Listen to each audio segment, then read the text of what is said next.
ರಾಜ್ಯದ ಮೂಲೆ ಮೂಲೆಯಲ್ಲೂ ಕೂಡ ಹಣ ಯಾವ ರೀತಿಯಾಗಿ ಹರಿದು ಹೋಗ್ತಾ ಇದೆ ಅನ್ನೋದಕ್ಕೆ ದೊಡ್ಡಬಳ್ಳಾಪುರದಲ್ಲಿ ಏನು ಕೊರತೆ ಇಲ್ಲ. ಅಲ್ಲಿಯೂ ಕೂಡ 2 ಲಕ್ಷ ಹಣ ವಶವನ್ನ ಮಾಡಿಕೊಳ್ಳಲಾಗಿದೆ.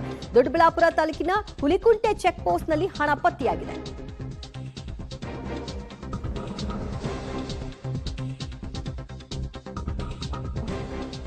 ದೊಡ್ಡಬಳ್ಳಾಪುರದಲ್ಲಿ 2 ಲಕ್ಷ ರೂಪಾಯಿ ಹಣವನ್ನ ವಶಕ್ಕೆ ಪಡ್ಕೊಂಡಿದ್ದಾರೆ. ದೊಡ್ಡಬಳ್ಳಾಪುರ ತಾಲೂಕಿನ ಹುಲಿಕುಂಟೆ ಚೆಕ್ ಪೋಸ್ಟ್ ನಲ್ಲಿ ತಪಾಸಣೆ ವೇಳೆಯಲ್ಲಿ ಹಣ ಪತ್ತೆಯಾಗಿದೆ. ಮಧುರೆ ಗ್ರಾಮದ ಕಿರಣ್ ಕುಮಾರ್ ಎಂಬುವರಿಗೆ ಸೇರಿದಂತಹ ಹಣ ಇದಾಗಿದೆ.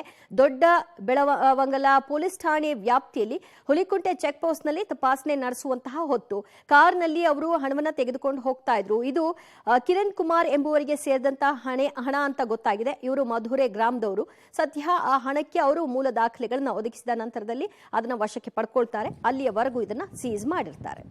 ಇನ್ನು ಆನೇಕಲ್ನಲ್ಲಿ ಒಟ್ಟು 10 ಲಕ್ಷ ಹಣವನ್ನ ಸೀಸ್ ಮಾಡಲಾಗಿದೆ. ಅಲ್ಲಿಯೂ ಕೂಡ ತಪಾಸಣೆಯನ್ನ ನಡೆಸಲಾಗ್ತಾ ಇತ್ತು. ರಾಜ್ಯದ ಗಡಿ ಹೊಸೂರು ಸಮೀಪದ ಜೂಜುವಾಡಿಯಲ್ಲಿ 10 ಲಕ್ಷವನ್ನ ವಶಕ್ಕೆ ಪಡ್ಕೊಂಡಿದ್ದಾರೆ.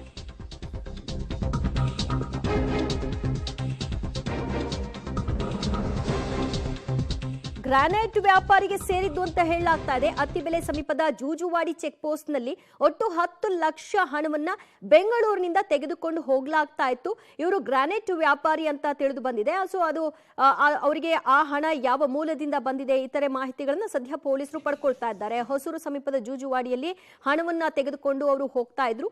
ಅವರು ಬೆಂಗಳೂರಿನವರು ಅಂತ ಗೊತ್ತಾಗಿದೆ. ಜೊತೆಗೆ ಅವರು ಗ್ರಾನೈಟ್ ಬಿಸ್ನೆಸ್ ಅನ್ನ ನಡೆಸ್ತಾ ಇರುವಂತಹ ವ್ಯಕ್ತಿ ಅಂತ ಅವರು ಹೇಳ್ಕೊಂಡಿದ್ದಾರೆ. ಆದ್ರೂ ಕೂಡ ಇದಕ್ಕೆ ಮೂಲ ದಾಖಲೆಗಳನ್ನ ಒದಗಿಸಿಲ್ಲ. ಹೊಸೂರು ಸಮೀಪದ ಜೂಜುವಾಡಿಯಲ್ಲಿ 10 ಲಕ್ಷ ಹಣವನ್ನ ವಶಕ್ಕೆ ಪಡ್ಕೊಳ್ಳಲಾಗಿದೆ. ದೃಶ್ಯದಲ್ಲಿ ನೋಡ್ತಾ ಇದ್ದೀರಿ.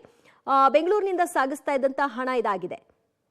ಬಹಳ ಶ್ರೀಮಂತಿಕೆ ಎದ್ದು ಕಾಣಿಸ್ತಾ ಇದೆ. ಎಲ್ಲೆಡೆಯಲ್ಲೂ ಕೂಡ ಲಕ್ಷ ಲಕ್ಷ ಹಣವನ್ನ ಸೀಸ್ ಮಾಡಲಾಗ್ತಾ ಇದೆ. ಯಾವ ಉದ್ದೇಶದಿಂದಾಗಿ ಹಣವನ್ನ ತೆಗೆದುಕೊಂಡು ಹೋಗ್ತಾ ಇದ್ರು ಅನ್ನೋದಂತೂ ಎಲ್ಲಿಯೂ ಕೂಡ ಖಾತ್ರಿ ಆಗ್ತಾ ಇಲ್ಲ. ಈ ಕಾರಣಕ್ಕಾಗಿ ಎಲ್ಲೆಡೆ ಹಣವನ್ನ ಸೀಸ್ ಮಾಡ್ತಾ ಇದ್ದಾರೆ. ಈಗ ದೃಶ್ಯದಲ್ಲಿ ನೀವು ನೋಡ್ತಾ ಇರೋದು ಒಟ್ಟು 10 ಲಕ್ಷ ಹಣ. ಇದು ಆನೇಕಲ್ ಗಡಿಯಲ್ಲಿ ಬೆಂಗಳೂರಿನಿಂದ ವ್ಯಕ್ತಿ ತೆಗೆದುಕೊಂಡು ಹೋಗ್ತಾ ಇದ್ರು ಅನ್ನುವಂತಹ ಮಾಹಿತಿ ಲಭ್ಯವಾಗಿದೆ.